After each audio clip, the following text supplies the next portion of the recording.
Wait, what's happening?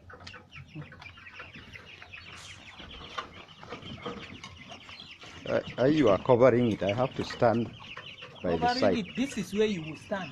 You are covering. If I stand there, you are covering it. If I stand like this, I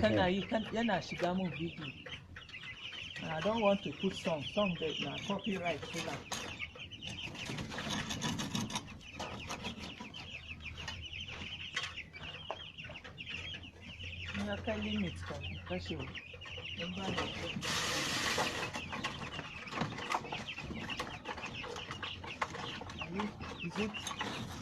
I'm trying to clean the house.